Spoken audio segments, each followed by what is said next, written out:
berserah penuh. Engkaulah Tuhan. Engkaulah Tuhan,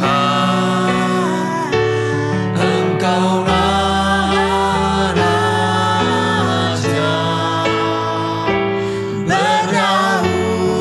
berdaulat atas hidupku, ku berserah penuh.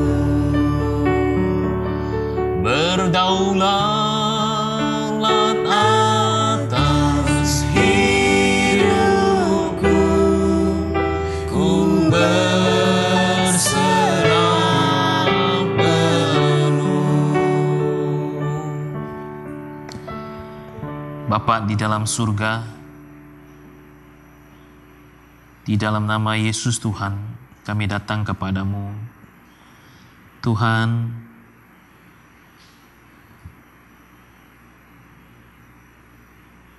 bukakanlah hati kami.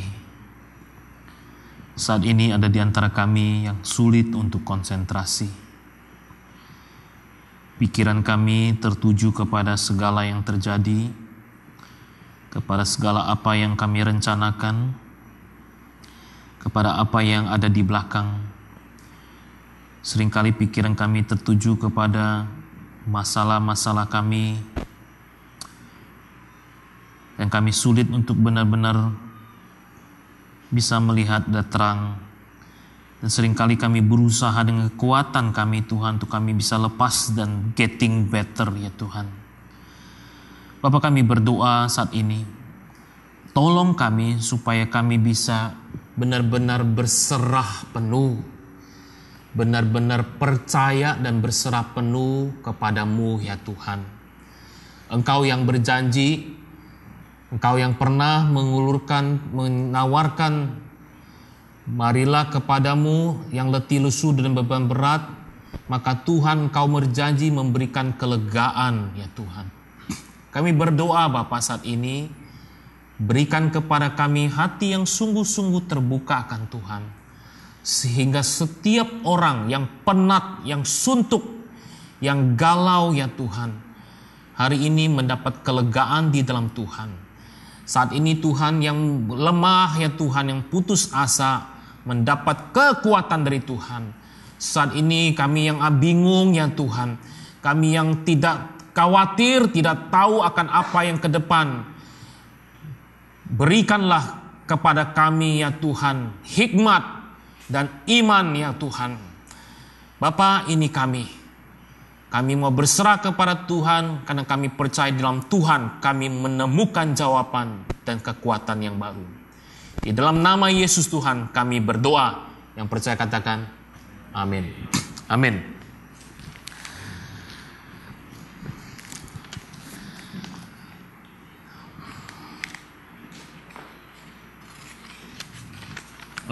Saudara, sebenarnya beberapa minggu lalu saya merencanakan khotbah pagi ini diambil dari kitab Kejadian pasal ke-18 ayat yang ke-20, ayat yang ke-16 selanjutnya.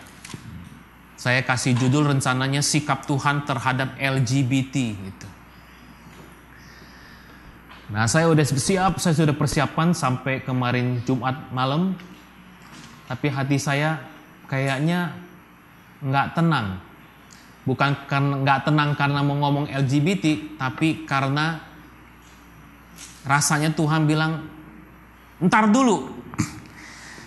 Karena kalau saya khotbah itu berarti saya skip 2 pasal. Minggu lalu kita dengar khotbah tentang, masih ingat tentang apa?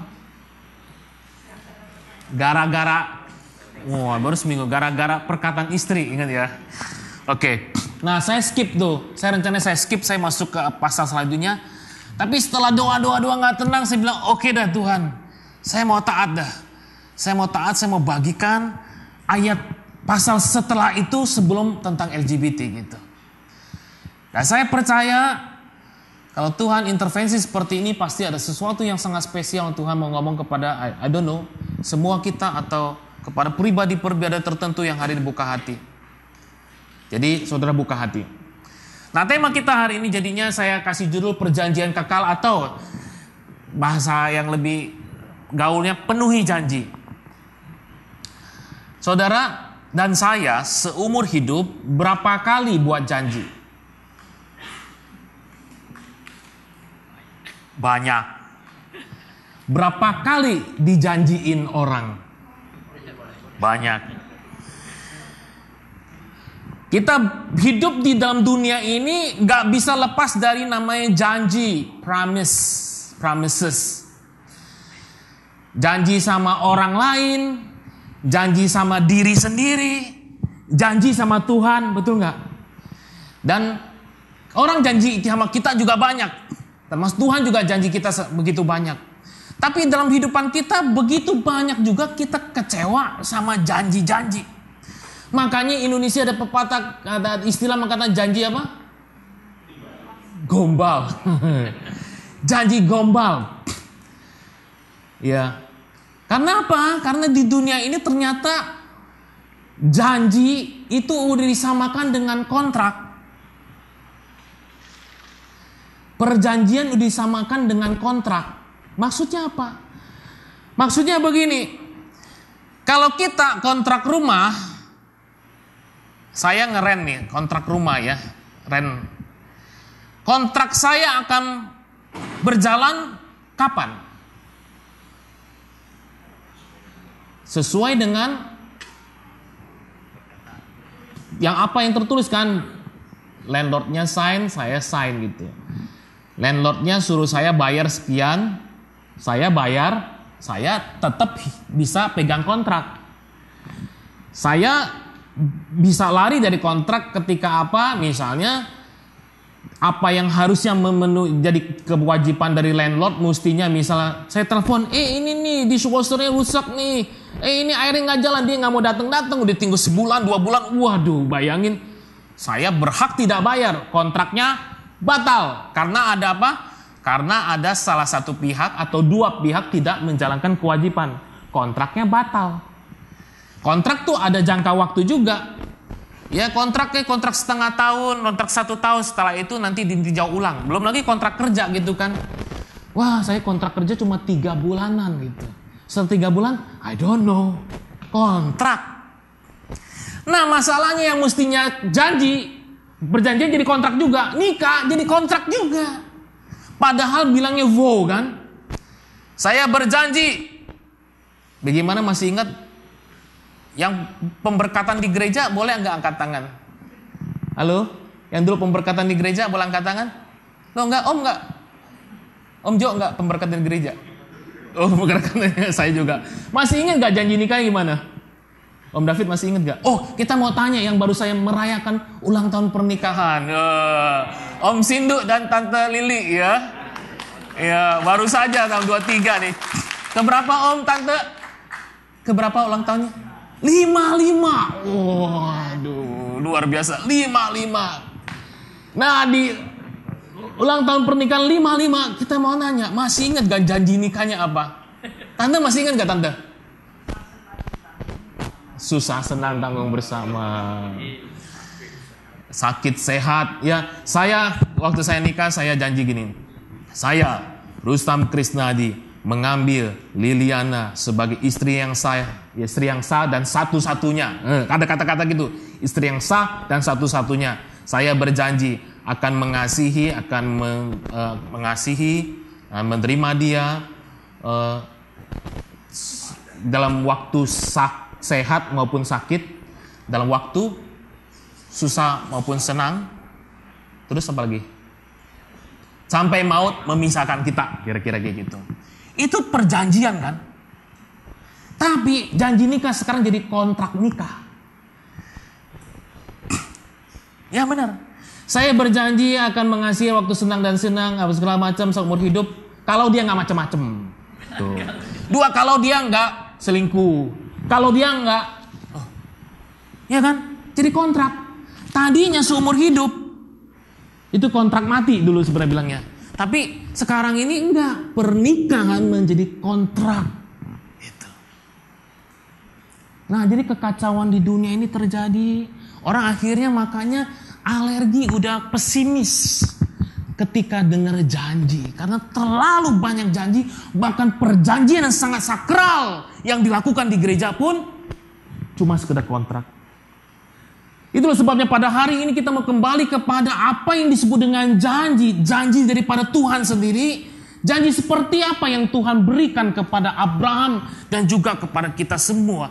Dan dari belajaran tentang janji ini kita bisa belajar, kita bisa kembali hidup sebagai manusia yang pegang janji, yang hidupnya penuh percaya terhadap janji-janji, karena kita punya Tuhan. Amin saudara. Kita lihat dari Kejadian 17 ayat 18 1. Kejadian 17, kemudian kita terusin Kejadian 18 1 sampai 15. Mari kita buka.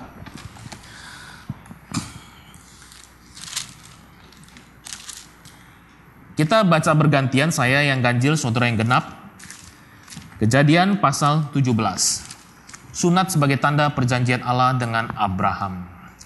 Ketika Abraham berumur 99 tahun, maka Tuhan menampakkan diri kepada Abraham dan berfirman kepadanya, "Akulah Allah yang Maha Kuasa. Hiduplah di hadapanku dengan tidak bercela."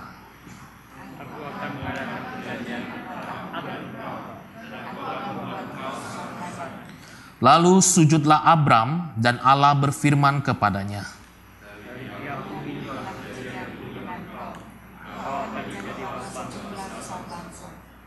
"Karena itu namamu bukan lagi Abram, melainkan Abraham, karena engkau telah kutetapkan menjadi bapa sejumlah besar bangsa."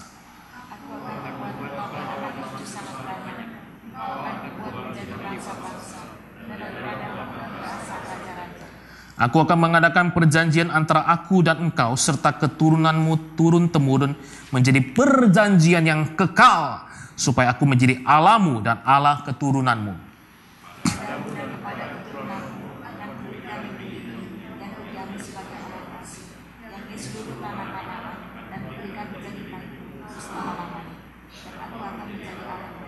Lagi firman Allah kepada Abraham, "Dari pihakmu engkau harus memegang perjanjianku, engkau dan keturunanmu turun-temurun."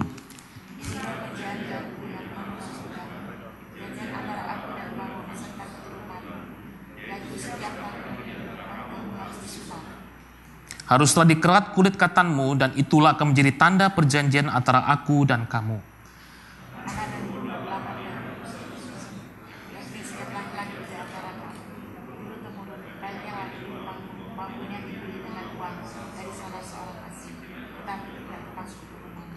"Orang yang lahir di rumahmu dan orang yang engkau beli dengan uang harus disunat, maka dalam dagingmu lah perjanjianku itu menjadi perjanjian yang kekal."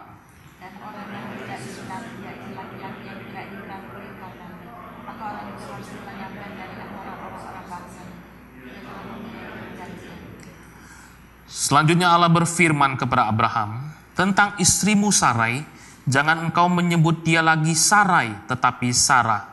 Itulah namanya."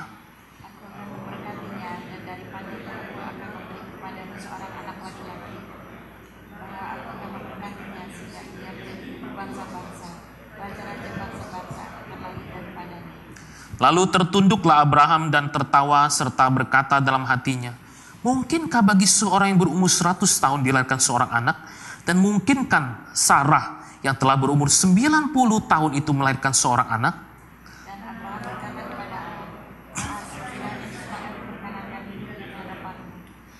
Tetapi Allah berfirman, "Tidak, melainkan istrimu Sarahlah yang akan melahirkan anak laki-laki bagimu, dan engkau akan menamakan dia Ishak. Dan aku akan mengadakan perjanjianku dengan dia menjadi perjanjian yang kekal untuk keturunannya."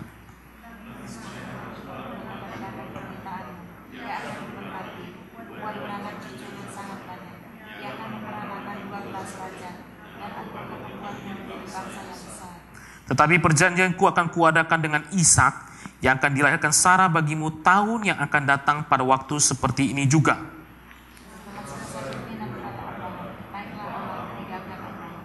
Setelah itu Abraham memanggil Ismail anaknya dan semua orang yang lahir di rumahnya. juga semua orang yang telah dibelinya dengan uang, yakni setiap laki-laki dari isi rumahnya. Lalu ia mengerat kulit-katan mereka pada hari itu juga seperti yang telah difirmankan Allah kepadanya. Abraham berumur 99 tahun ketika dikerat kulit-katanya. Dan seterusnya itu nggak usah dibaca, nggak apa-apa. Nah, saudara perhatiin di sini. Bagian pertama yang kita baca ini menceritakan tentang penampakan Tuhan. Tuhan ngomong sama Abraham. Tentang apa? Tentang perjanjiannya. Dan setelah beberapa waktu, mungkin kisaran hitungan hari atau minggu, Tuhan ngomong lagi. Kali ini tadi ngomong buat si Abraham. Yang kedua ini juga buat Abraham, tapi sengaja supaya Sarah dengar. Oke? Yang pertama waktu Tuhan bilang waktu Tuhan ngomong sama Abraham, Sarah akan punya anak 1 tahun lagi ke depan, si Abraham tertawa. Oke? Dan kemudian waktu Tuhan ngomong lagi kali ini sama Abraham, kedengaran sama Sarah. Lihat responnya Sarah apa? Mari kita baca sekarang pasal 18 ayat 1 sampai 15. Kita baca bergantian. Kemudian Tuhan, perhatiin di sini, kemudian setelah ngomong sama Abraham itu, kemudian Tuhan menampakkan diri kepada Abraham dekat pohon terbantin di Mamre, sedang ia duduk di pintu kemahnya waktu hari panas terik.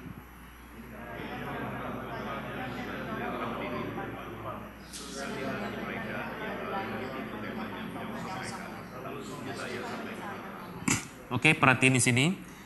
Jadi ada 3 orang. 3 orang itu siapa? 3 orang, 2 itu malaikat, 1 itu Tuhan. Tapi Tuhan waktu itu menampakkan diri dalam wujud manusia sehingga bisa makan dan minum. Nah, kemudian kita loncat sekarang, kita perhatikan ayat 9. Kita loncat. Lalu kata mereka kepadanya, "Di manakah Sarah istrimu?"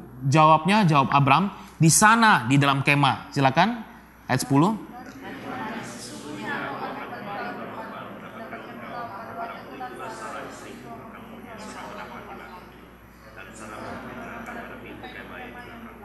Nah, Sarah tuh nguping di belakang pintu gitu.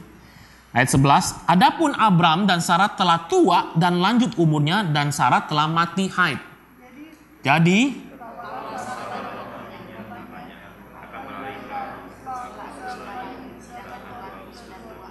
lalu berfirmanlah Tuhan kepada Abraham, "Mengapakah Sarah tertawa dan berkata, sungguhkah aku akan melahirkan anak, sedangkan aku telah tua?"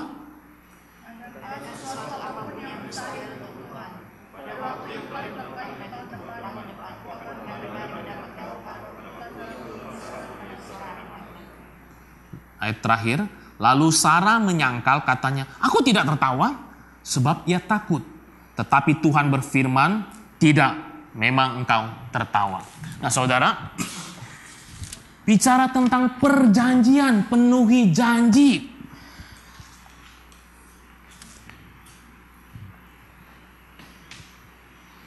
Apa sih ciri daripada perjanjian yang Tuhan berikan buat manusia? Hari ini at least, paling enggak, kita akan belajar 2 ciri daripada perjanjian pemenuhan janji Allah. Nah, supaya lebih clear, maksudnya pemenuhan janji Allah begini. Si Jose kira-kira setengah tahun lalu pulang gereja, dia bilang, "Pa, beliin aku dong iPad." Kadang-kadang dia bilang, "Papa, beliin aku handphone dong." "Kok aku gak punya handphone?" Terus si ini punya handphone, Pak. Si itu di kelasnya, di gereja punya handphone, punya iPad segala macam. Waduh. Terus saya bilang begini, "Papa gak akan beri kamu handphone, tapi mirip handphone gitu. Ntar Papa mesti bayar pulsa soalnya." Kemudian, "Tapi kamu tunggu sampai kamu grade 5. Saya bilang gitu. "Tunggu sampai grade 5, Papa akan belikan." "Kok itu grade 5 gak mau lama, orang-orang sekarang bisa punya." "Enggak. Kamu anak Papa, dan Papa bilang mau beliin kamu grade 5 gitu. Wah, udah, pokoknya grade 5. Oke, akhirnya besok-besok dia ngomong, "Papa, grade 5 lama banget." "Iya, kamu mau kan Papa beliin grade, sekarang grade berapa? Mau naik grade 3 kan? Grade 3. "Ya, tunggu grade 5. Setelah itu tiap minggu nanya. Apalagi pulang gereja, lihat teman-temannya pakai handphone, pakai apa. "Papa, kapan grade 5? Tiap minggu tanya, "Pak, nanti kalau grade 5 boleh nggak aku download gini." "Boleh." Tiap minggu tuh. Tiap minggu ingetin papanya akan janji papanya beliin dia handphone begitu. Tiap minggu. Kenapa dia tiap minggu nanyain? Tiap minggu ngomong kenapa? Supaya papanya nggak lupa mungkin. Atau dia saking excitednya pengen gitu. Dia mikir mau download apa segala macem. Takutnya papanya lupa. Takut papanya berubah pikiran. Nggak jadi apa segala macem gitu ya. Ya, dia berharap papanya penuhi janji. Dia nggak pengen papanya lupa janji, ingkar janji, gombal janji dan sebagainya.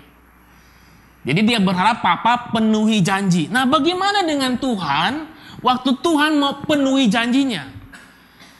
Tuhan pasti penuhi janjinya, tapi gimana cara Tuhan penuhi janjinya? Seringkali kita merasa bahwa kok sepertinya Tuhan tuh bilang janji ini janji itu, mana kenyataannya? Betul kan? Katanya Tuhan mengerti, Tuhan peduli, Tuhan mengasihi. Tapi mana buktinya? Nah, hari ini kita mau belajar benar-benar bagaimana cara Tuhan memenuhi janji. Yang pertama, pemenuhan janji Allah, satu, tidaklah berdasarkan pada waktu yang direncanakan manusia, tetapi pada waktu terbaik menurut Allah. Nah, saudara, kalau kita tadi barusan baca, kita ayat 17 pasal pertama, pasal 17 ayat pertama katakan, ketika Abram berumur 99 tahun. Oke? Coba perhatiin deh ayat sebelumnya dari pasal 17 ini. Ayat sebelumnya, pasal 16 ayat terakhir. Coba perhatiin saudara. Bunyinya apa? Abraham berumur 86 tahun ketika Hagar melahirkan Ismail baginya. Jadi perhatiin di sini pasal 16 ayat terakhir bilang Abram berumur 86 tahun ketika Hagar melahirkan Ismail. Kemudian di skip ke pasal ke-17 dikatakan Abraham berumur 99 tahun. Ada berapa tahun kacaknya? 13 tahun. What happened 13 tahun? Kenapa nggak dicatat 13 tahun itu kosong? Kenapa nggak dicatat sesuatu apapun? Kalau kita baca kan kayaknya enak ya. Satu lembar cuma beda satu ayat doang. Itu 13 tahun loh bedanya. Kenapa nggak dicatat apa-apa? Kira-kira kenapa? Nggak apa-apa. Apakah nggak ada apa-apa? Bukankah demikian hidup kita? Kayaknya kelihatannya nggak ada apa-apa. Doa kita selama bertahun-tahun, 20 tahun, 30 tahun, tidak ada apa-apa, tidak dijawab sama Tuhan. Bukankah gitu? Kayaknya silence, time of silence. Nggak ada apa-apa. Kenapa nggak ada apa-apa? Apakah benar nggak ada apa-apa? 13 tahun sejak Hagar lahir. Yang kemudian Abraham berumur 99 tahun. Ini 13 tahun. Dan saya percaya saudara, 13 tahun time of silence adalah waktu yang sangat sulit buat mereka. Kenapa? Loh, saudara ingat kan minggu lalu kita belajar kan? Ketika Hagar mengandung, Hagar melihat meremehkan Sarah kan? Dan kemudian ketika diremehkan, Sarah marah, benci, pahit. Marah-marah sama Abram, gara-gara lu. Terjadi konflik keluarga kan. Abram dalam waktu itu merasa apa? Dia bilang, iya salah gua enggak. Dia bilang, ya itu hambamu terserah lu. Mau diapain? Akhirnya ketika kayak begitu, respon Sarah apa? Wah, ditindas tuh. Hagar itu ditindas. Nah, saudara bisa bayangin situasi 13 tahun. Bagaimana Abram kesel ya, mungkin Sarah kesel sama suaminya tiap kali lihat Hagar, lihat anaknya dari si Hagar nama Ismail, ya. Yaitu anaknya Hagar, tapi kan itu bibitnya, buahnya dari si Abram juga. Bagaimana hatinya susah begitu. Tiap kali lihat kayak gitu, Sarah susah hati, Abram juga susah hati lihat istri cemberut melut, kira-kira mungkin cemberut melulu, terus aduh macem-macem gitu. Susah nggak? Apalagi Hagar paling susah, gitu. ditindas terus harus mundur lagi. Bayangin 13 tahun seperti itu, pakai time of silence. Kayaknya ya nothing happened. Yang ada adalah kesulitan, penderitaan. Tuhan sepertinya juga diam 13 tahun nggak ngomong apa-apa. Tuhan nggak ngomong apa-apa tuh. Diam 13 tahun, waktu yang cukup lama, saudara. Kalau kita doa-doa terus nggak dijawab kan lama sekali. Kok Tuhan seperti diam? Itu yang terjadi. Barangkali di waktu 13 tahun itu Abram juga menyesal. Kenapa ya gue kok mau ya disuruh hampiri Hagar supaya punya anak dari Hagar. Barangkali hidup mereka penuh penyesalan, apalagi Sarah. Oh kenapa gue, kalau orang Indonesia, kenapa gue bego banget gitu. Kenapa gue kok, karena gue pengen punya anak terus gue sodorin perempuan lain supaya ditidurin sama suami gue. Kan gitu kan, penuh dengan penyesalan. Setelah 13 tahun seperti itu, tiba-tiba ketika umur 99 tahun, Tuhan menampakkan diri kepada Abraham dan Tuhan bilang apa? Tuhan bilang apa sama Abraham? Tuhan mengulangi perjanjiannya. Nah, saudara perhatiin, setelah 13 tahun hidup dalam ketidaktaatan, hidup dalam penyesalan, Tuhan datang lagi mengulangi perjanjiannya. Di perjanjian yang Tuhan berikan itu bukan yang baru. Udah Tuhan pernah bilang. Tuhan mengulangi perjanjiannya. Tuhan bilang paling tiga ada 3 perjanjian yang pertama. Tuhan berkata bahwa kamu Abraham akan menjadi bapak segala bangsa. Perjanjian sebelumnya Tuhan bilang kamu akan menjadi bangsa yang besar, bapak bangsa yang besar. Sekali di-expand, dia punya janji kamu akan menjadi bapak segala bangsa. Karena menjadi bapak segala bangsa, maka namamu bukan lagi menjadi Abram, tapi menjadi Abraham. Abram itu artinya father, the exalted father, bapak yang tinggi, luhur. Kemungkinan para ahli kitab mengatakan bahwa kayaknya Abram ini adalah keturunan raja-raja dari daerah dia gitu. Masih keturunan raja. Makanya namanya tuh bapak yang luhur, yang tinggi, yang dihormati. Nah Tuhan ubah namanya dari Abraham menjadi Abraham, the father of multitude. Bapak dari bangsa-bangsa, dari banyak orang. Itu yang pertama. Janji Tuhan lagi bahwa apa? Bahwa aku akan menjadi Allah bagi keturunanmu, bagi mereka nanti. Janji yang ketiga apa? Tanah Kanaan ini akan menjadi milik keturunanmu. Jadi Tuhan mengulangi janjinya. Tuhan mengulangi janji setelah apa? Setelah Abram, Sarah nggak taat. Perhatiin sini. Perhatiin sini ya. Tetap Allah mengulangi perjanjiannya sekalipun Abram salah. Sekalipun Abram nggak taat. Tapi Allah yang berjanji, Allah yang bukan kontrak. Allah yang tidak buat kontrak tapi buat janji. Makanya kita berkata, sekalipun manusia ingkar janji, dia tetap pegang janji. Masalahnya Tuhan gak pernah salah. Tuhan gak pernah lalai. Ya kita sekarang kalau yang di posisi yang diingkari janji, kita merasa, tuh denger tuh, dia gak pernah tuh. Dia seperti Tuhan, lu mesti seperti Tuhan, jangan ingkar janji. Masalahnya kita juga ingkar janji, makanya sama-sama ingkar janji. Saya berharap hari ini kita terbuka dong. Tuhan gak gitu, Tuhan tuh bukan Allah yang buat kontrak doanya, tapi Tuhan buat perjanjian. Tuhan bilang kalau aku janji, kalau sekali Tuhan janji, whatever yang terjadi, dia tetap jalanin. 13 tahun, Tuhan tetap menampakkan diri. Tuhan ngomong perjanjian itu. Dan bukan cuma perjanjian itu. Nah karena Tuhan mau memberikan keturunan menjadi Abraham menjadi bapak segala bangsa, Tuhan bilang, aku akan memberikan anak buatmu dari siapa? Sarah. Sarah umur piro? 90. Lupa bahasa Jawanya apa 90? Hah? 90 tahun. 90 tahun. Nah, soal perhatiin. 90 tahun, suaminya 100 tahun. Saya Ya, kalau tahun depan akan melahirkan berarti Abrahamnya umur 100 tahun, sekarang 89, 90 tahun. Nah, Alkitab berkata umur 900 tahun dan 90 tahun, Alkitab menceritakan bahwa si Abraham udah tua. Bahasa lain udah tua, waktu itu udah mati pucuk. Nah, saudara ngerti nggak mati pucuk? Nggak ngerti kan? Saya juga nggak ngerti, saya cari mati pucuk tuh maksudnya apa? Impotent.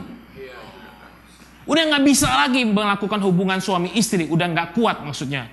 Udah 100 tahun maksudnya. Dan Sarah umur 90 tahun gimana? Udah mati haid. Bukan cuma mati haid, dari sejak mudanya menikah, Alkitab mencatat bahwa dia itu apa? Mandul. Tapi orang mandul bukan berarti nggak punya sel telur. Dia tetap punya sel telur. Nah, saudara, mungkin ini saya baru tahu baru ngerti tentang haid. Kenapa bisa wanita haid? Karena di dalam diri wanita sejak diciptakan punya kapasitas telur itu seberapa. Let's say dalam kapasitasnya punya telur tuh dikasih Tuhan 100 butir. Begitu Pak Dokter? 400.000. Waduh. Nah ini kata dokter. 400.000. Jadi bayangin seumur hidup punya 400. Jadi sejak dia mulai menstruasi nanti sampai menopause itu 400.000 akan dikeluarin. Oke? Dikeluarin. Tapi sebanyak 400.000 pun satu hari namanya menopause habis. Jadi bener-bener nggak ada sel telur lagi yang bisa keluar. Gitu. Oke? Nah, kalau cuma mandul tapi ada sel telur masih berharap kan? Siapa tahu nanti satu hari itu telurnya bisa jadi ketemu sperma. Tapi udah umur 90 tahun tuh si Sarah kagak lagi punya harapan ke sel telurnya udah entek. Udah habis, nggak ada lagi. Gitu, nggak bisa. Suami udah nggak mampu, dia nggak punya sel telur. Berarti bukan the right time. Ini waktu sangat tidak pas, sangat tidak pas benar-benar, nggak make sense kan? Nggak make sense ke waktunya kan? Kalaupun bisa, seumur gitu bayangin nggak? Udah umur 90 tahun dan pengennya apa? Pengennya tuh memang cucu. Udah pengen nggak mau pusing banyak hal, udah nggak mau ngurus banyak hal gitu kan? Bayangin kalau om tante di sini satu hari ada yang mengandung. Aduh susahnya, waduh jalannya susah mengandung jalan. Bayangin kalau seorang udah berumur masih harus mengandung, belum mual nih kayak Shirley ini, belum mualnya susah, belum muntahnya, belum nanti aduh susahnya. Kalau istri saya waktu pertama kali itu ngandung si Jose, itu nggak bisa kena matahari itu dia. Tiap kali kena matahari mual, wah repot. Ya, belum lagi ngidamnya. Mau ngidam apa? Mau ngidam itu pecel. Dicariin pecel di Vancouver. Dibeliin nggak mirip, nggak maunya pecel mbok berek di jalan sini. Waduh. Susahnya persiapan baby stuff. Ya udah ngapain lagi? Wah, tegangnya nunggu kelahiran. Belum lagi waktu melahirkan bertaruh nyawa. Lo masih muda, masih gampang. Oh masih muda, lahirin masih gampang gitu kan. Kalau udah umur 40, oh iya mesti hati-hati. Umur 50, waduh sesar aja lah mendingan. Udah 40-50 sesar biar aman. Udah 90. Waktu udah lahir, apa yang terjadi? Waktu udah lahir, waduh saya itu punya kacak anak kan 5 tahun ya. Waktu anak saya lahir kan saya baru umur 30-an. Ya sampai sekarang. Waktu anak kedua juga 30-an. Jadi waktu anak saya lahir 2008, saya berarti 30 berapa ya? 30 berapa sih? Susah gitu. Oke lah, saya kayak gitu ya. Masih lebih muda, kacak 5 tahun, saya itu udah tenang rasanya. Udah nggak ada suara berisik lagi, nggak pusing lagi. Lahiran anak, aduh tengah malam nangis, tiap 2 jam bangun, aduh pusing, sakit kepala saya karena kurang tidur. Mesti minta minum susu, entar ganti diapers, entar aduh. Istri saya bilang, kok tolong kok, ini pup, mesti bantuin segala macem. Bayangin kakek-kakek 100 tahun, nenek 100 tahun, bayangin gak tuh? Susahnya kan, itu bukan the right time lagi kan? Tetapi pemenuhan janji Allah bukan berdasarkan pada waktu yang direncanakan manusia. Apa yang manusia pikir baik. Tapi perencanaan pemenuhan janji Allah bergantung pada apa? Pada waktu yang terbaik menurut Tuhan. Waktu yang terbaik menurut Tuhan. Mungkin kita bilang begini. Iya ya, kenapa kok baru umur 99 tahun? Pernah gak pikir? Kenapa kok baru umur 99 tahun Abram dikasih anak dari istrinya Sarah? Kenapa gak dari dulu?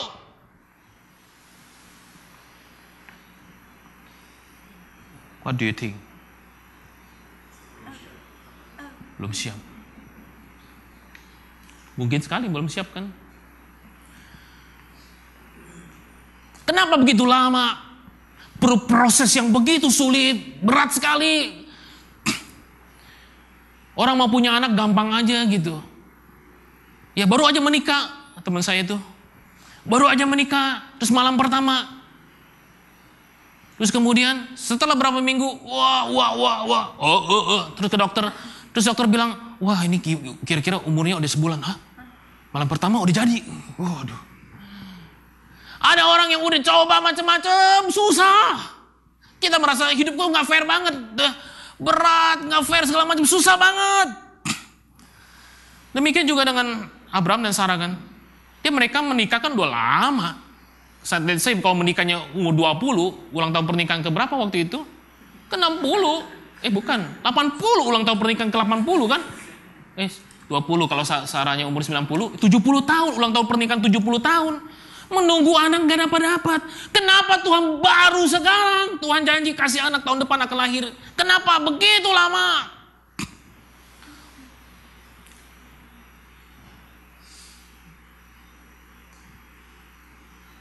Sering kita gak tahu. Kenapa? Gak tahu. Kenapa ya? Saya bilang kita sering gak tahu. Ya pasti karena kita belum siap, udah pasti. Tuhan siap bentuk karakter kita 13 tahun waktu silent. Tuhan bentuk karakter segala macam. Untuk apa? Kita nggak tahu. Kita bisa tahu untuk apa dalam kehidupan Abraham karena kita baca ceritanya dari awal sampai akhir. Oh ternyata gitu. Tapi kita kalau yang sekarang jalanin kan kita nggak ngerti kan, nggak tahu sampai nanti kita udah di surga. Tuhan puterin video kira-kira, lihat tuh, oh gitu maksudnya gitu. Ya kan? Sekarang kita bisa ngerti karena kita udah baca nih cerita dari awal sampai akhir kejadian Abraham dan Sarah. Kita melihat baru tahu ternyata Tuhan tuh punya rencana proses Abraham dan Sarah begitu lama. Baru umur 99 tahun baru dibilang dijanjikan anak umur 100 tahun. Jadi tahun depannya baru punya anak 100 tahun. Wow. Kenapa? Karena Tuhan punya special purpose. Tuhan punya spesial rencana. Rencana yang spesial. Tuhan punya panggilan spesial buat Abraham dan Sarah. Panggilannya spesial apa? Menjadi bapak bagi segala bangsa. Dan menjadi ibu dari segala bangsa. Itu orang-orang yang dipanggil Tuhan. Orang-orang yang diberikan Tuhan, diproses Tuhan luar biasa. Tidaklah dimaksudkan Tuhan untuk ngerjain kita. Kalau orang yang diproses luar biasa tidaklah dimaksudkan untuk cuma isengnya Tuhan. Cuma semata-mata gua mau proses aja. Untuk apa? Enggak ada buat apa-apa, enggak. Kalau Tuhan proses itu karena apa? Tuhan sedang rencanakan, Tuhan mau pakai ini untuk sesuatu yang luar biasa. Saudara di sini siapa yang merasa hidupmu penuh dengan proses? Tuhan mau pakai engkau. Tuhan mau pakai saudara dan saya. Prosesnya, oh ya masih muda di proses Tuhan ya. Ya kita ya om tante, oh masih muda di proses Tuhan. Enggak. Ingat loh. Abraham umur berapa? 99. Sarah umur 90. Om tante, Tuhan juga mau proses. Sampai detik ini juga Tuhan proses. Tuhan gak pernah berhenti proses kita sampai kita meninggal. Tuhan terus proses kita sampai kita mengembuskan nafas terakhir. Tuhan bilang, done. Finish. Itu proses akan selesai. Tuhan terus proses kita. Dan kita harusnya mau terus diproses sama Tuhan. Alkitab mengatakan begini, saudara. Next please. Lanjut saja. Pengkhotbah 3 ayat 11 mengatakan begini. Ia membuat segala sesuatu indah pada waktunya. Bahkan ia memberikan kekekalan dalam hati mereka. Tapi manusia tidak dapat menyelami pekerjaan yang dilakukan Allah dari awal sampai akhir. Saudara perhatiin di sini. Alkitab menjanjikan, Tuhan ngomong, Tuhan akan membuat segala sesuatu indah pada waktunya. Lama Tuhan, berat. Berapa lama lagi? Aku udah nunggu, sebel, tertindas, marah, kesel, tertekan, menderita. Masa depannya doaku gak dijawab-jawab Tuhan. Berapa lama? Gak tahu. Tetapi Alkitab menjanjikan, Tuhan berjanji, ia membuat segala sesuatu indah pada waktunya. Abraham gak pernah tahu berapa lama dia harus menunggu jawaban Tuhan. Dia gak tahu. Kita yang tahu karena kita baca ceritanya dari awal sampai akhir. Kita tahu. Bagaimana kita yang hidup sekarang, kita gak tahu kan. Hidup kita sendiri gimana ceritanya. Tapi saudara, Tuhan tahu. Tuhan tahu. Makanya minggu lalu saya bilang dia Tuhan atas history, atas sejarah. History itu singkatan dari his and story. History artinya story-nya Tuhan. His story. Itu sebabnya hidup kita walaupun kita jalani seperti ini, sepertinya kok Tuhan diam saja. Ingat kita tuh ada dalam his story. Di dalam rencana sejarahnya Tuhan. Kita gak bisa lihat, tapi Tuhan melihat. Ada seorang anak yang liatin maminya sedang knitting nyulam. Anaknya sangat kecil ini, umur 3 tahun, lihat mamanya ngapain ya. Lihat mamanya knitting.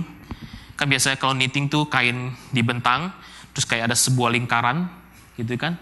Supaya kainnya bisa stretch, terus di knit gitu kan, di knitting. Anak itu cuma lihat, mama ngapain ya kalau lagi waktu liang tiap kali begini-begini. Yang dilihat adalah dari bawah, acak kadut, aut-autan, berantakan ya. Knitting yang di bagian bawah kan berantakan tuh, berantakan, wah, warnanya kayak berantakan segala macam. Mami lagi buat apa?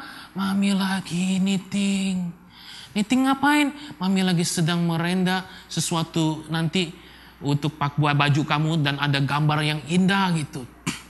Mana mah jelek, nggak ada, nggak bagus, gimana? Kenapa anak itu berkata gini? Karena dia lihat dari sisinya dia. Dia nggak pernah ngerti dalam keterbatasan dia umur 3 tahun nggak mengerti bahwa mamanya sedang membuat sesuatu yang indah dan pada waktunya akan jadi gitu. Sampai kemudian ketika mami udah selesai, dibuka itu lingkaran, dikasih lihat. Ini nak, wow, cucu tren, cucu tren. Kalau anak ini namanya Nesa, dia bilang, itu apa? Paw Patrol, ya mainannya dia tuh tadi itu yang dipegang. Paw Patrol, wow. Dia baru bisa ngelihat nanti. Hidup kita hari ini kita nggak bisa ngerti. Karena kita belum lihat ujungnya kayak apa. Sekalipun kita nggak bisa lihat, Tuhan mau kita pegang janji itu. Tuhan akan membuat segala sesuatu indah pada waktunya Tuhan. Bahkan ia memberi kekekalan dalam hati mereka. Artinya apa? Hidup kita di dunia ini lebih daripada hidup di dunia. Hidup kita ini bukan sekedar hidup di dunia yang 80 tahun, 90 tahun. Tapi hidup kita adalah kekekalan. Orang yang hidup dalam Tuhan Yesus hidup dalam kekekalan. Tuhan gak cuma lihat hidup kita mulai dari lahir saya 18 Agustus 1975. Dan kemudian itu waktu lahir di dunia dan saya nanti meninggal tahun sekian. Tuhan gak cuma lihat hidup saya rentang waktu di sini. Tapi Tuhan lihat hidup saya sampai kepada kekekalan gitu. Hidup kita di dunia itu cuma satu penggal daripada hidup kita yang sebenarnya. Sama seperti ini punya kabel gitu. Susah nih, nggak bisa tarik lagi. Saya udah pernah kasih ini. Contohnya inilah. Saya lahir 18 Agustus 1975. Saya merasa hidup saya baru mulai di situ, tapi padahal enggak. Tuhan bilang, Tuhan sudah merencanakan hidupku sejak kekekalan. Sebelum dunia sudah diciptakan, Tuhan sudah rencanakan. Baru kemudian jadinya saya dalam bentuk fisik 18 Agustus 1975. Tapi satu hari hidup saya akan berakhir kan di dunia ini. Nggak tahu tahun berapa, saya nggak tahu tahun berapa, tanggal berapa. Tapi hidup saya akan berakhir di ujung sini. Dan hidup kita selalu mikirnya yang singkat ini nih. Padahal Tuhan tuh mikirnya sampai kepada kekekalan gitu loh. Ujungnya sampai kepada kekekalan. Itu yang Tuhan mau bilang tuh. Barangkali sampai kita mati. Waktu kita mati, kita ada pertanyaan yang kita nggak pernah atau belum dapat jawaban. Bisa jadi. Kenapa begitu? Karena hidup kita nggak selesai sampai titik ini. Tuhan masih terus berencana. Dia tetap Tuhan sampai kepada kekekalan. Nanti di kekekalan di surga mulia, kita baru lihat ke belakang. Oh, maksud Tuhan gitu loh.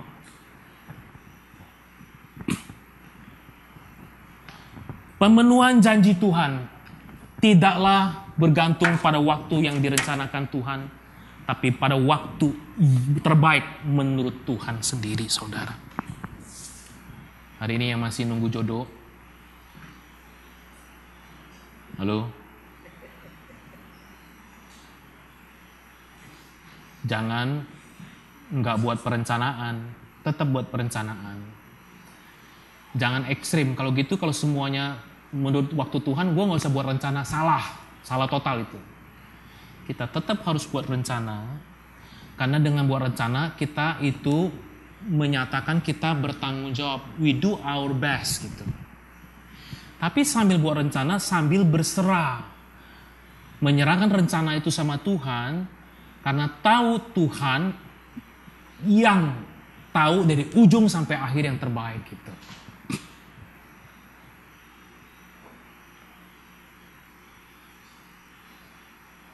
Tuhan membuat segala sesuatu indah pada waktunya. Relasi suami istri. Kalau suami dan istri kita ada bagian-bagian yang susah kita terima dari pasangan. Kita merasa susah terima, rasanya berat, rasanya tertindas. Percayalah bahwa segala sesuatu yang Tuhan izinkan terjadi oleh karena kesalahan kita, oleh karena kesalahan pasangan kita, oleh bukan juga karena kesalahan siapa-siapa. Itu Tuhan maksudkan, izinkan untuk mendatangkan kebaikan. Tuhan akan membuat segala sesuatu indah pada waktunya. Mau gak pegang itu? Daripada habisin energi untuk terus khawatir dan marah sama Tuhan, lebih baik kita pegang janji Tuhan. Ada amin saudara? Itu yang pertama. Yang kedua, pemenuhan janji Allah tidaklah bergantung pada kekuatan dan kemampuan manusia, tapi pada kemahakuasaan Allah. Saudara, seperti yang kita tadi udah dengar ya. Menanti sejak keluar dari Ur Kasdim. Waktu Abraham umur 75 tahun dipanggil Tuhan, Tuhan kasih janji bahwa ini tanah Kanaan, kau akan miliki, kau akan beranak cucu. Tapi sejak umur 75, baru kemudian umur 99 tahun. Berarti ada waktu berapa? Rentang waktu 24 tahun. Yang menantikan penggenapan janji Tuhan. Tapi belum terjadi sampai kemudian nantinya itu 99 tahun Tuhan baru jawab. Tuhan bilang, istrimu akan mengandung seorang anak laki-laki dan kau akan menamakan dia Ishak. Dia sudah mati pucuk, yang satu sudah haid. Kenapa kau Tuhan izinkan waktu itu? Seringkali Tuhan izinkan sesuatu terjadi waktu manusia tidak lagi mampu berbuat apa-apa, to show God's power, untuk menyatakan dia Tuhan. Makanya seringkali Tuhan Tuhan baru kelihatannya turun tangan waktu kita udah angkat tangan. Tapi waktu kita masih turun tangan berusaha, Tuhan tunggu. Tuhan tunggu. Tuhan Allah kita itu Tuhan yang sabar, Tuhan yang sopan, Tuhan yang gak pernah paksa kalau dia gak perlu paksa. Dia sopan, tunggu. Josh berusaha untuk fix, misalnya dia punya handphone rusak. Fix. Tapi jadinya bukan makin benar, makin berantakan gitu. Saudara pernah gitu? Saya sering. Saya fix something, ya, fixing sesuatu, karena fixing akhirnya saya paksa, patah gitu. Ya gitu tuh. Berusaha fix satu malah lebih runyam, masalahnya lebih parah. Kemudian udah gak bisa. Orang Chinese, orang Hokkien bilang udah bohwat. Akhirnya nangis, Tuhan tolong, ku gak bisa, gak sanggup. Nah di situ mukjizat terjadi, Tuhan turun tangan.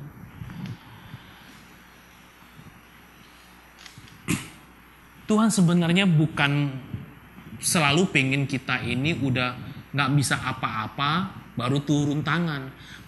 Masalahnya kita waktu bisa sedikit atau bisa apa-apa, kita gak mau menyerah. Di situ masalahnya. Tuhan pasti akan penuhi janjinya kalau Tuhan janji. Tapi bukan berdasarkan pada kekuatan dan kemampuan kita. Tapi berdasarkan kemahakuasaan Allah. That's why saudara-saudara di ayat pertama, mari kita lihat lagi. Waktu dikatakan ketika Abram berumur 99 tahun, maka Tuhan menetapkan diri kepada Abram dan berfirman kepadanya, Akulah Allah yang Maha Kuasa. Jadi Tuhan memulai ngomongan sama Abram, mau kasih tahu, I am El Shaddai. Itu El Shaddai itu maksudnya. Aku Allah El Shaddai. Sebelum Tuhan bilang perjanjian, sebelum Tuhan bilang bahwa Sarah akan mengandung di usia yang 90 tahun, akan melahirkan di usia 90 tahun, Tuhan bilang, Aku El Shaddai. El Shaddai itu maksudnya apa? El Shaddai ada dua pengertian nih.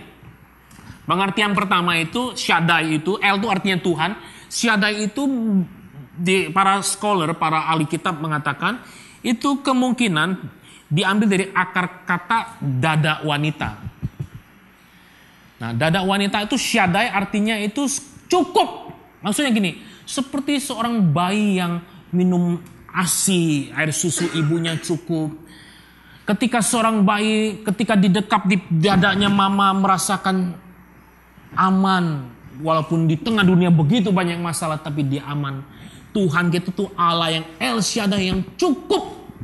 Seperti seorang bayi yang ketika dia ketakutan, dia dipeluk maminya, dia merasa tenang. Ketika seorang bayi yang lapar, ketika dia ada dalam pelukan mamanya, mendapat ASI, dia merasa sangat cukup dan puas. Demikian Tuhan Allah yang El Shaddai, itu arti pertama. Arti yang kedua, El Shaddai artinya kuasa, the power. Kuasa dari Tuhan. Dua-duanya bisa artinya begitu. Dan dengan dua pengertian ini Tuhan mengatakan, Aku El Shaddai. Di dalam Akulah kamu mengalami, memperoleh kepuasan. Di dalam Akulah engkau mengalami kuasa. Gitu. Makanya Tuhan nyatakan diri kuasanya, keberadaannya ketika Abram dan Sarah sudah diproses demikian. Dan secara manusia enggak lagi mungkin. Enggak lagi mampu untuk reproduksi, enggak mungkin. Di tengah-tengah itulah Tuhan menyatakan kuasanya. Ini bukan cuma satu kejadian baru di dalam Alkitab tentang seorang nenek bisa melahirkan. Ada nenek lain yang melahirkan, ingat gak cerita apa?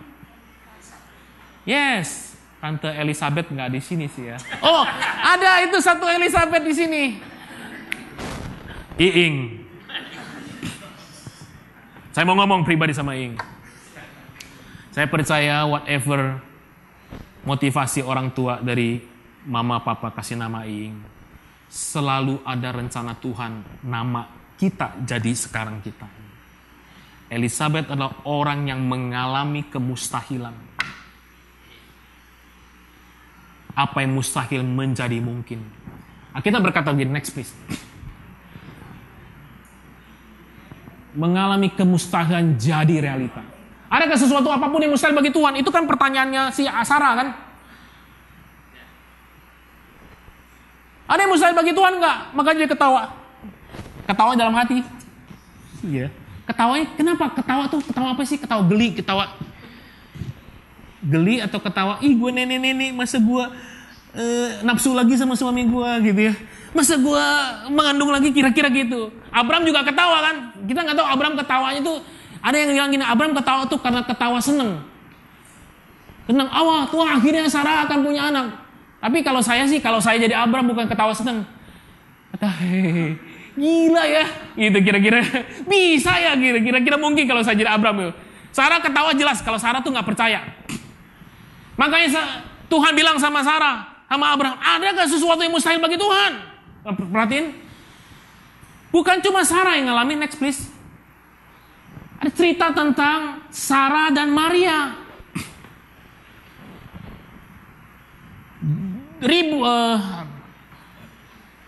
Ratusan tahun kemudian, ribuan tahun kemudian, Maria yang kemudian menjadi ibunda Yesus didatangi oleh malaikat. Terus malaikat bilang, Maria ngomong kepada malaikat, bagaimana mungkin hal itu terjadi? Bagaimana mungkin aku mengandung karena aku belum bersuami? Perhatiin di sini. Jawab malaikat itu kepadanya, Roh Kudus akan turun atasmu dan atas kuasa Allah yang maha tinggi dan akan menaungi engkau. Sebab itu anak yang akan kau lahirkan itu akan disebut kudus, anak Allah. Dan sesungguhnya, nah perhatiin sini. Jadi Tuhan bilang sama Maria, memang kau ini virgin, kau ini masih perawan, engkau nggak punya suami, bagaimana kau bisa mengandung? Tapi Tuhan akan buat sesuatu yang mustahil menjadi mungkin. Caranya begini. Dan Tuhan kasih konfirmasi lagi. Dan sesungguhnya Elisabeth sanakmu ini, ia pun sedang mengandung seorang anak laki-laki pada hari tuanya. Dan inilah bulan yang ke-6 bagi dia yang disebut mandul itu. Nah, perhatiin. Jadi Sarah mandul, Elisabeth mandul. Sarah sampai tua, belum punya anak. Elisabeth sampai tua, gak punya anak. Tapi kemudian Sarah punya anak ketika dia umur 90 tahun. Elisabeth gak dicatat umurnya berapa, tapi juga tua. Sebab, kenapa bisa terjadi? Sebab bagi Allah tidak ada yang mustahil, saudara. Bagi Tuhan nggak ada yang mustahil. Kalau Tuhan mau, nggak ada yang mustahil. Amin, saudara. Nggak ada yang mustahil. Cuma mau nggak kita diproses sama Tuhan? Kita bilang, Tuhan, aku mau nunggu the right time. Capek sih Tuhan, jujur aja sama Tuhan.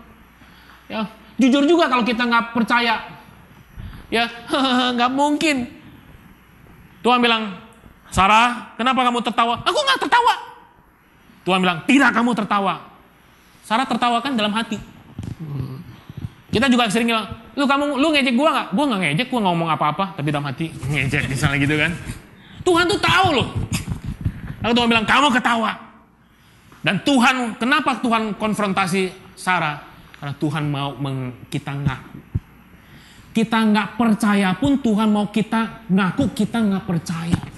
Kalau kita takut, kita nggak usah sok berani bahwa kita ini nggak apa-apa, gue nggak takut. Padahal takut. Kita mesti ngaku. Nah, di waktu kita ngaku, disitulah kita ngelihat bagaimana Tuhan tangan kuat menolong kita, mengangkat kita, memberi kita kekuatan. Karena Abraham dan Sarah itu sanksi. Nggak yakin bahwa dua begini bisa punya anak, akhirnya mereka ketawa kan. Itulah sebabnya anak mereka dikasih nama Ishak. Yang kasih nama Tuhan lagi. Kasih namamu Ishak, artinya tertawa. Jadi Ishak, tiap kali manggil anaknya atau istrinya manggil atau orang lain manggil nama anaknya Ishak, ingat, lu dulu ketawa lu. Tapi lihat, itu terjadi. Itu maksudnya gitu. Tiap kali lihat Ishak artinya lihat apa? Apa yang mustahil itu terjadi gitu. Ada yang di sini mau punya kasih nama Ishak? Itu kasih nama itu maksudnya. Melihat memustahilan menjadi kenyataan, itu Ishak tuh. Saudara, apa yang dalam kehidupan ini menjadi pergumulan kita? Apa hal-hal yang kita rasa berat sekali, mustahil, nggak mungkin?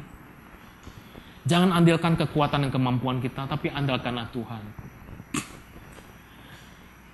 Ada seorang ibu sederhana penjual tempe di sebuah desa kecil di Jawa. Dia sehari-harinya berjualan tempe, tapi buat tempe kan tuh proses waktu ya, perlu proses waktu, dikasih jamur, perlu diperem supaya jamurnya tumbuh dan akhirnya kacang kedelai bisa menjadi tempe gitu. Ini dalam kesederhanaannya, dalam nggak mampu ini, satu waktu karena ada masalah terjadi sehingga produksi tempe yang sehari ini cukup buat makan itu menjadi terganggu. Satu waktu dia putus sekali uang dan dia harus jualan di pasar. Tapi ketika pagi dia buka tempenya, belum jadi. Padahal dia mesti jualan. Kenapa mesti jualan hari itu? Karena dia nggak punya uang buat makan pun nggak ada. Dia berdoa, Tuhan, dia orang yang percaya sama Tuhan, dia berdoa, Tuhan, tolong Tuhan, gimana caranya? Berdoa Tuhan, berkati, tumpangin tangan katanya Tuhan, supaya bisa mateng sekarang. Dia doa sungguh-sungguh, buka mata, tempenya tetap belum jadi. Dia berdoa, Tuhan, katanya nggak ada yang mustahil bagi Tuhan. Kan nggak ada yang mustahil bagi Tuhan. Dia berdoa lagi sungguh-sungguh, Tuhan, tolong buat jamur itu bisa benar-benar terjadi percepatan pertumbuhan dan jadi. Buka mata, tetap nggak jadi. Tuhan, gimana Tuhan? Dia nyerah, dia bilang, Tuhan gimana, aku mesti jualan. Tapi dalam hatinya sepertinya ada dorongan, bawa aja tempenya ke pasar. Dia bawa tempe ke pasar. Bukan cuma dia penjual tempe di desa itu, ada yang lain-lain juga. Udah sampai kira-kira mau siang, orang udah mau tutup lapak. Penjual tempe lain udah pulang, kenapa? Udah laku. Orang lihat tempe dia belum matang, ya kagak mau lah. Ketika sudah waktunya dia mau tutup, tiba-tiba ada seorang ibu lari. Bu, sebentar. Ibu jual tempe? Iya. Boleh tempenya? Ibu, tempenya belum matang ya? Iya belum. Wah, pas. Saya mau borong semua. Kenapa? Saya mau bawa tempe ini anak saya mau bawa pulang ke daerahnya, tapi dia maunya yang belum matang supaya nanti matangnya di situ jadi enak katanya. Speechless. Itu mujizat kan? Ini mujizat bukan dengan cara kita yang kita pikir, bukan maksa Tuhan dengan cara kita, tapi dia punya keajaibannya dengan segala kemakuasaannya. Dia punya cara. Masalahnya kita percaya apa enggak? Mau enggak kita berserah sama dia? Terakhir please. Next aja nih, skip. Pemenuhan janji Allah. Saya cuma mau ulangi. Pertama, tidaklah berdasarkan pada waktu yang direncanakan manusia, tapi waktu yang terbaik menurut Allah. Pemenuhan janji Allah tidaklah bergantung pada kekuatan dan kemampuan manusia, tapi bergantung pada kemakuasaan Allah. Kita bacakan dua poin ini bersama-sama. 1, 2, 3. Pemenuhan janji Allah tidaklah berdasarkan pada waktu yang direncanakan manusia, tapi pada waktu yang terbaik menurut Allah. Pemenuhan janji Allah tidaklah bergantung pada kekuatan dan kemampuan manusia, tapi pada kemakuasaan Allah. Mari kita berdoa.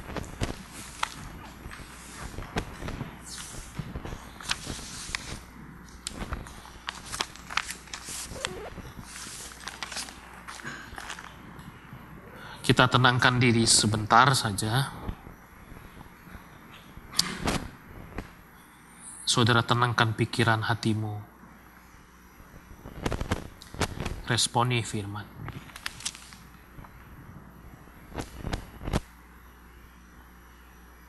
Jika Abraham dan Sarah, sekalipun mereka punya keraguan, tapi mereka akhirnya mau taat. Mereka percaya. Mereka berserah. Bagaimana dengan saudara dan saya?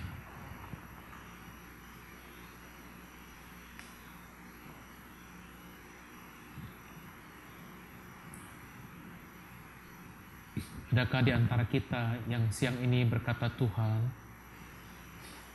saya pengen ini, saya pengen itu. Dan sebenarnya harapan saya bukanlah muluk-muluk. Harapan saya ini sangat manusiawi. Tapi kenapa Tuhan, kok belum juga terjadi? Kenapa saya masih harus mengalami hal ini Tuhan? Berapa lama lagi Tuhan? Hari ini Tuhan mau undang kita percaya. Dia akan buat segala sesuatu indah pada waktu. Adakah di antara kita yang berkata, that's me Lord. Itu orangnya saya Tuhan. Tolong saya ya Tuhan. Saudara, taruh tanganmu di atas dada. Kalau enggak berkata, Tuhan that's me Tuhan. Saya sering gak sabar. Saya mulai putus asa. Saya khawatir Tuhan. Tapi hari ini tolong saya untuk saya bisa berserah sama Tuhan. Menunggu waktu Tuhan. Yang kedua, selama ini apakah di antara kita ada kita berusaha dengan sekuat tenaga, dengan kemampuan, kekuatan kita. Dan kita sadar bahwa segala sesuatu yang udah kita kerahkan kelihatannya kok nggak ada hasil. Bahkan mungkin getting worse. Hari ini Tuhan mau kita percaya tidak ada yang mustahil bagi Tuhan. Tuhan mau kita berserah kepada kekuatan dari Tuhan. Menjalani day by day. Satu hari selesai, satu hari lagi. Dan Tuhan akan menyatakan kemahakuasaannya. Waktu kita angkat tangan. Siapa di antara kita yang berkata, Tuhan, that's me. Itu saya. Saya mau serah sama Tuhan. Silakan datang sama Tuhan pagi ini bilang, this me Lord. Help me Lord.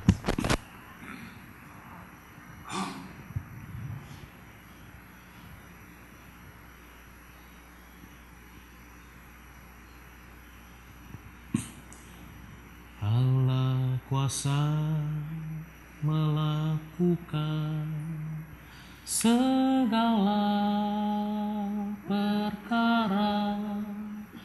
Allahku maha kuasa.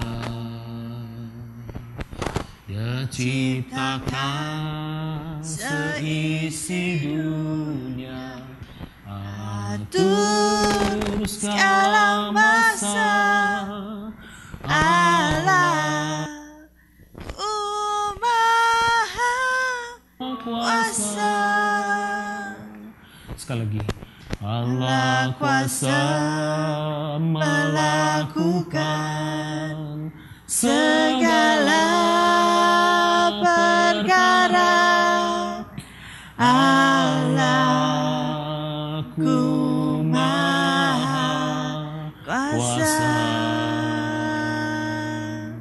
Dia ciptakan seisi dunia, atur segala masa. Allahku maha kuasa. Allahku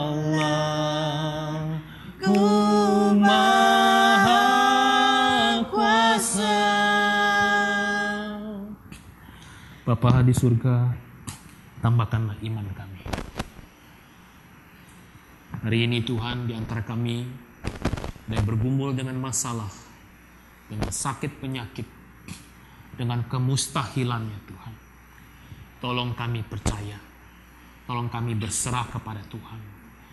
Tuhan akan membuat segala sesuatu indah pada waktunya.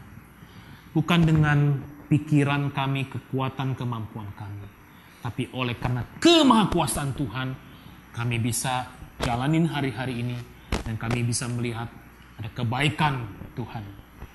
Tuhan kuatkan diri kami. Kami mau belajar serahkan segala impian, masa depan, cita-cita, rencana kami kepada Tuhan. Karena Tuhan tahu yang terbaik. In the name of Jesus, dalam nama Yesus Tuhan kami berdoa. Amin.